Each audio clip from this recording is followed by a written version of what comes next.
अस्सलाम वालेकुम नाज़रीन, मैं हूं राना मोहम्मद और आप देख रहे हैं यूट्यूब चैनल RMT TV। बेटा आपके पास तीन बड़ी न्यूज़ मैं बताता हूं। सबसे पहले एक तो ये है कि आपका रिज़ल्ट कब आ रहा है, जो सप्ली इम्प्रूवमेंट के जो बच्चों ने पेपर दे रखे हैं और उनकी मार्किंग कैसे हुई है। और सेकंड इसमें ये कि आपके बोर्ड के जो एग्ज़ाम होंगे 2023 के, क्या उसमें गेस्ट पेपर आपका आएगा या नहीं आएगा। बेटा पिछली बार जो गेस्ट पेपर थे वो मैंने कुछ इतने ख़ास नहीं बनाए, मतलब साइंस सब्जेक्ट के तो बनाए थे, आर्ट सब्जेक्ट को मैंने फोकस नहीं किया था। लेकिन इस बार मैंने सोचा है कि आर्ट सब्जेक्ट जो है उनको भी फोकस किया जाए। और तीसरा, अभी फेडरल बोर्ड ने एक बहुत अच्छा काम किया, इनका एक साइंटिफिक एग्जीबिशन प्रोग्राम था और उसमें मैं भी गया और वहाँ बड़ा अच्छा लगा जी। बोर्ड ने बड़ा अच्छा ही तरीके से उसको मैनेज किया हुआ था और बहुत ही बच्चों ने बड़ी मेहनत कर रखी थी, बड़ी हार्ड वर्किंग की हुई थी। और उसमें कुछ केमिस्ट्री के मॉडल्स थे, कोई फिजिक्स के, मैथ के, बायो के, तमाम सब्जेक्ट के मॉडल्स थे और बच्चों ने बड़े अच्छे तरीके से उसको ऑर्गेनाइज किया हुआ था और बोर्ड ने भी अच्छे तरीके से ऑर्गेनाइज किया हुआ था। मैंने सारे का सारा देखा, ये मैं सारी चीज़ें आपको ये भी दिखाता हूँ।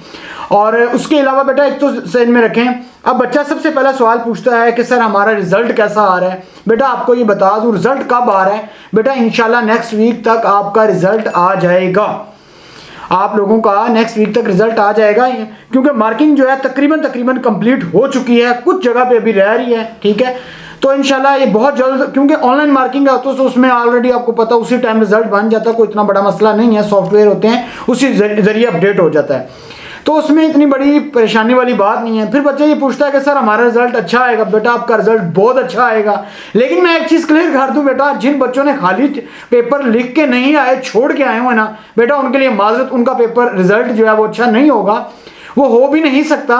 और हाँ, अगर एक बच्चा है उसने उससे रिलेटेड कुछ ना कुछ लिखा है तो बेटा मुझे उम्मीद है आपके नंबर आपकी एक्सपेक्टेशन से ज़्यादा अच्छे आएंगे और आने भी चाहिए।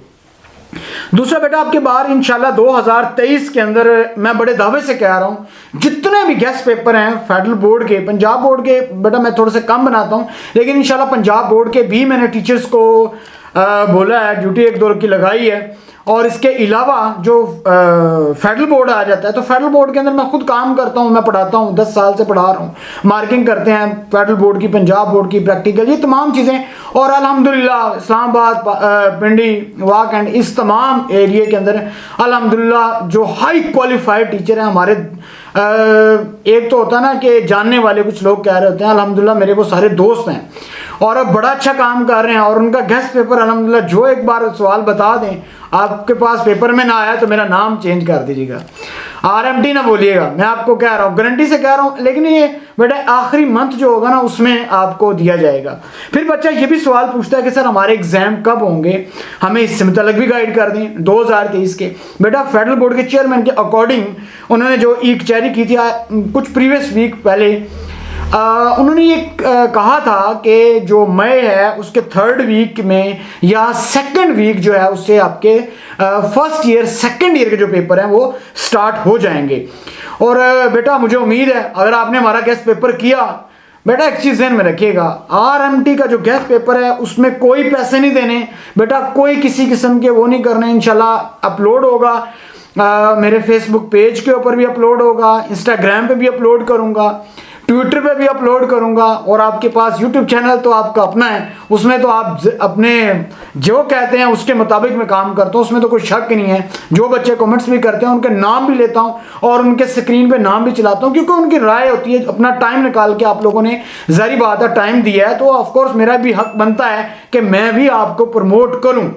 खैर उसके अलावा बेटा तीसरी चीज़ ये थी कि एग्जीबिशन का बता रहा था, साइंटिफिक एग्जीबिशन का, कि साइंस के जो जितने भी सब्जेक्ट हैं उनके मॉडल्स बनाए गए और कुछ बच्चों ने बहुत अच्छे मॉडल्स बनाए, उनकी मैंने पिक्चर भी ली, ये आपको भी नज़र आ रही होंगी। और उसमें बच्चों ने बड़े अच्छे तरीके से काफ़ी अरसे के बाद, मैंने हालांकि मैं जब साइंस डिग्री कॉलेज में होता था तो उस टाइम के अंदर डिग्री का और पूरे पाकिस्तान के डिग्री कॉलेज जो थे उनका कंपटीशन होता था, तो वहाँ पे मुझे याद है मैंने भी अपने स्टूडेंट्स को तैयार करवाया था और बड़े अरसे के बाद जब मैंने फेडरल बोर्ड के अंदर ये सारी एक्टिविटीज़ देखी तो एक बच्चों के अंदर बड़ी, कह लो कि उसमें बच्चे बहुत ज़्यादा एनर्जेटिक थे और बड़े खुश थे कि हमारे इस तरह का प्रोग्राम हो रहे हैं। तो बोर्ड को ये चाहिए है कि तमाम के तमाम कॉलेजेस को और स्कूल्स को इनवाइट किया जाए।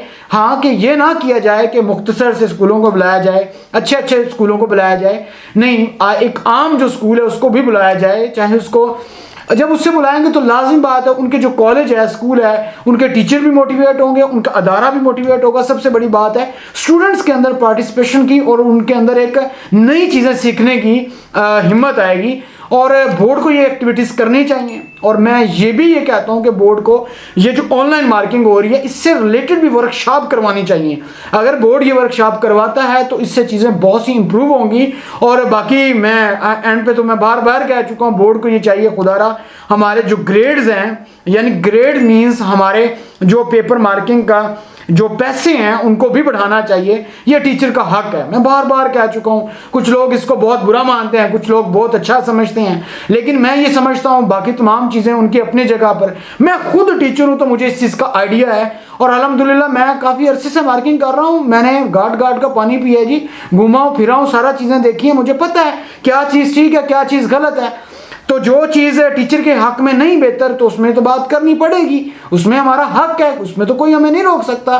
ना मैं रुकूंगा ना मैं रुकने वाला हूँ, ये तो मैं आपको पहले कह चुका हूँ। चाहे ये बोर्ड के लोग सुन रहे हैं, चाहे ये टीचर सुन रहे हैं, लेकिन जो चीज़ ठीक है वो ठीक है। मैंने देखे आपको कहा साइंटिफिक एग्जीबिशन जो आपने प्रोग्राम करवाया बहुत अच्छा प्रोग्राम है, इसके अंदर होना चाहिए, ये हर साल होना चाहिए और पूरे पाकिस्तान के अंदर मुख्तलिफ जगह पर कॉलेजेस को बुला के एडिटोरियम वगैरह के अंदर इस किस्म के बुला के प्रोग्राम करने चाहिए। चाहे बोर्ड में ना करें, बोर्ड के अंदर इतनी जगह नहीं है यहाँ पे टीचर की स्टूडेंट्स के लिए।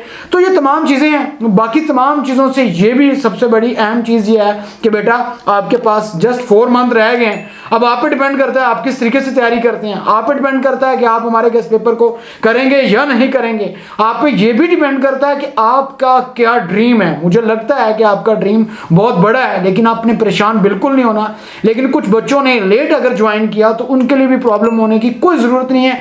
अभी भी 4 मंथ बाकी हैं, इंशाल्लाह आप इम्प्रूव करें और मुझे उम्मीद है आप बहुत अच्छा पेपर करेंगे। और फेडरल बोर्ड के अंदर बेटा अगर आपने उससे रिलेटेड कुछ भी लिखा होता है तो आपको मार्क्स मिलते हैं। याद रखिएगा हर शॉर्ट क्वेश्चन की 14 लाइन दी जाती हैं, उन 14 लाइंस के अंदर लिखना होता है। बाकी टाइम के साथ मैं तमाम चीज़ें जो है बोर्ड से रिलेटेड, पेपर से रिलेटेड, पेपर अटेम्प्ट कैसे करते हैं इस चीज़ से रिलेटेड मैं आपको लाजमी गाइड करूंगा और मुझे उम्मीद है आपको ये तमाम चीज़ें समझ आएंगी। अब तक के लिए इतना ही, अपना ख्याल रखिएगा, लास्ट में हमारे चैनल का भी ख्याल रखिएगा। Thank you very much.